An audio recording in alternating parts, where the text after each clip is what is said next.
नमो नमः। धातु रूप। धातुएं क्या हैं, किसे धातु कहते हैं और इन धातुओं का क्या प्रयोग होता है, तो आज की इस वीडियो में हम जानेंगे धातु रूपों के बारे में। तो आइए आज की वीडियो शुरू करते हैं। मैं ओमवीर शास्त्री आप सभी का स्वागत करता हूं। धातु जो है हम यूं समझ सकते हैं कि एक पेड़ है और पेड़ का सबसे नीचे का हिस्सा जिसको हम अंग्रेजी में रूट कहते हैं, उसे ही संस्कृत भाषा में हम धातु कहते हैं। यहां पर धातु से अभिप्राय संस्कृत के मूल शब्द से है जिसका प्रयोग संस्कृत साहित्य में किया जाता है। तो आइए हम देखते हैं। धातु रूप जिन शब्दों से किसी कार्य के करने या होने का बोध हो उसे क्रिया कहते हैं। जी हां, ऐसे शब्द जिनसे किसी कार्यों का करने या होने का बोध होता है उसे तो हम क्रिया कहते हैं। जैसे खाना, पीना, हंसना, रोना, चलना, घूमना, ये सब क्या है? ये सब क्रियाएं हैं, इनको हम क्रिया कहते हैं। क्रियाओं के मूल रूप को, अब इन क्रियाओं का जो मूल रूप है, जैसे हम संस्कृत में कहेंगे तो खादती, पीबती, हंसती, पढ़ती, तो ये पढ़ती है, खादती है। जैसे यहां पर हमने लिखा पठती, खादती। अब जो ये शब्द हैं, जो ये क्रिया हैं, यानी खाने की क्रिया हो रही है, पढ़ने की क्रिया हो रही है, इन क्रियाओं के जो मूल रूप हैं जिनसे इनका निर्माण होता है उन्हें हम धातु कहते हैं, यानी अंग्रेजी में उसे हम रूट कहते हैं। जैसे देखिए गम धातु, पठ धातु, लिख धातु, यानी गम से हो गया है गच्छति, पठ से पठती, लिख से लिखती, दृश्य से दृश्यति। तो ये धातुएं हैं और इन्हीं से जो है क्रियाओं का निर्माण होता है। जैसे पठ से पठती, खाद धातु से खादती, दृश्य धातु से दृश्यति, हंस धातु से हंसती।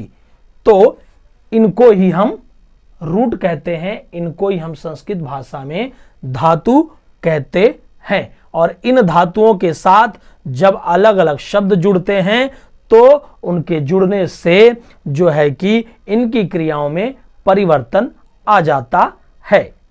तो हम सीधी बात में समझेंगे कि वे धातु वे कहलाते हैं जो कि क्रियाओं के मूल रूप को होते हैं, वे धातु कहलाते हैं। संस्कृत साहित्य में विभिन्न अर्थों को बताने के लिए विभिन्न धातुओं का प्रयोग होता है। इनका विभाजन 10 गणों में विभक्त किया गया है। प्रत्येक गण का नाम उस गण की पहली धातु पर रखा हुआ है। 10 गण इस प्रकार से हैं। अब देखिए संस्कृत भाषा में क्या होता है, अलग अलग अर्थों को बताने के लिए अलग अलग धातुओं का प्रयोग किया जाता है। और इन धातुओं का जो विभाजन है, वो 10 गणों में है। हम ये कह सकते हैं कि अलग अलग इनकी कैटेगरी बनाई गई है और उनको अलग अलग कैटेगरी में डिवाइड किया गया है, जो कि 10 हैं। वे कौन कौन से हैं? पहला है भवादि गण, दूसरा अदादि गण, तीसरा जुहोत्यादि गण, चौथा दिवादि गण, पांचवा स्वादि गण, छठा रुदादि गण, सातवां तुदादि गण, आठवां तनादि गण, नौवां क्रियादि गण, 10वां चुरादि गण। अब जो ये गण है, ये गण का नाम कैसे पड़ा है? इस गण में आने वाले जो धातु है उस धातु का, इस गण में मान लीजिए कई सारी धातुएं आती हैं, तो इस गण में जो सबसे पहली धातु आती है वो भू धातु आती है। तो भू धातु से भवादि गण का निर्माण हुआ है। जैसे यहां पर अदादि है तो अद धातु से अदादि गण बना है। जुहोत्यादि गण यानी हु धातु से। इसी तरीके से सभी धातुओं का निर्माण, गणों का निर्माण इनमें आने वाली जो प्रथम धातु है उसके आधार पर किया गया है। जैसे यहां पर क्रियादिगण क्रि धातु, चुरादिगण चुर धातु, यानी इन गणों का निर्माण इन गणों के में आने वाली जो पहली धातु है उसके आधार पर किया गया है। अब ये धातुएं कितने प्रकार की होती हैं ये हम जानते हैं। वैसे धातुएं मुख्य रूप से 3 प्रकार की होती हैं। पहली परस्मैपदी धातुएं, दूसरी आत्मनेपदी धातुएं और तीसरी उभयपदी धातुएं। तो आइए आगे इनके बारे में विस्तृत रूप से जानते हैं। धातुएं 3 प्रकार की होती हैं। मैंने पहले ही बताया आपको, परस्मैपदी, आत्मनेपदी और उभयपदी। अब इन तीनों में अंतर क्या है? परस्मैपदी, परस्मैपदी का अर्थ होता है दूसरे के लिए, आत्मनेपदी यानी अपने आप के लिए, और उभयपदी यानी कुछ धातु ऐसे होती हैं जो दोनों तरीके से चलती हैं, वे उभयपदी कहलाती हैं। विस्तृत रूप से जानते हैं। पहला परस्मैपदी। परस्मय पद का अर्थ है वह पद जो दूसरे के लिए हो, अर्थात ऐसी क्रियाएं जिनका फल दूसरे के लिए हो परस्मय पद कहलाती हैं। जी हाँ, परस्मय पद का अर्थ है वह पद जो दूसरे के लिए हो, यानी अपने आप के लिए वो पद बिल्कुल भी न हो, यानी कि ऐसी क्रियाएं जिनका फल दूसरे के लिए हो वे परस्मय पद कहलाती हैं। जैसे हम लकारों के स्थान पर होने वाले ति, तह, अंति यानी ति, तह, अंति आदि प्रत्ययों को परस्मय पद कहते हैं। जैसे सह पठती यानी वह पढ़ता है, सह खेलती वह खेलता है, मैं नहीं खेलता हूं ना, वह खेलता है, यानी वो कोई और है, दूसरा है। तो लिखता ते निमंती यानी वे दोनों लिखते हैं, हम दोनों तो नहीं लिखते, मैं तो नहीं लिखता।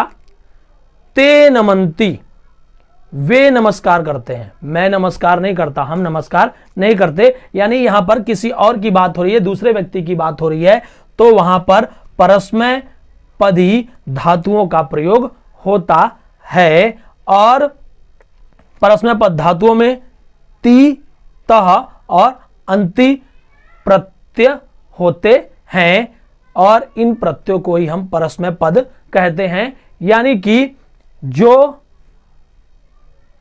अर्थ दूसरे के लिए प्रयोग में आते हैं, जिनका फल दूसरों को प्राप्त होता है, किसी दूसरे व्यक्ति की बात की जा रही होती है, वहां पर परस्मय पद धातु होते हैं। दूसरा है आत्मनेपदी। आत्मने का अर्थ है अपने आप के लिए, आत्मने पद का अर्थ है वह पद जो अपने लिए हो, अर्थात ऐसी क्रियाएं जिनका फल अपने लिए हो, आत्मने पद कहलाती हैं। यानी कोई भी ऐसा पद जो मेरे लिए प्रयुक्त होता है, कोई ऐसी क्रियाएं जो मेरे लिए होती हैं, वे आत्मनेपदी कहलाती हैं। कोई ऐसा फल जो मुझे प्राप्त होने वाला होता है, वे आत्मनेपद कहलाता है। और जिन धातुओं के अंत में ते, इते, अंते, यहां पर ति, तह और अंति, और यहां पर ते, इते, अंते ऐसे शब्द लगते हों, वे धातुएं आत्मनेपदी कहलाती हैं। जैसे मया सुप्यते, यहां पर देखेंगे आप ते लग गया, तो ये क्या है? आत्मनेपदी है। और आत्मनेपदी जो है कि कौन कौन सी धातु है? सेव धातु है, आत्मनेपदी है, सह है, मृद है, मुद है, लब है, ऐसी धातुएं जो हैं वे आत्मनेपदी कहलाती हैं। तीसरी होती है उभयपदी। उभयपदी यानी कुछ धातुएं ऐसे होती हैं जो हम देखते हैं कि दोनों में प्रयोग होती हैं, परस्मय में भी और आत्मने में भी। ऐसे धातुओं को हम उभयपदी धातु कहते हैं।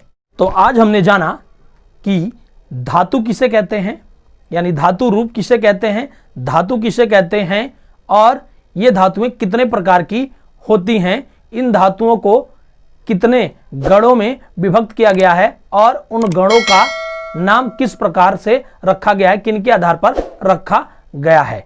तो आज हमने इस वीडियो में जाना। मुझे उम्मीद है यह वीडियो आपको अच्छी लगेगी, अच्छी जानकारी प्राप्त होगी। आज के लिए इतना ही। नमस्कार।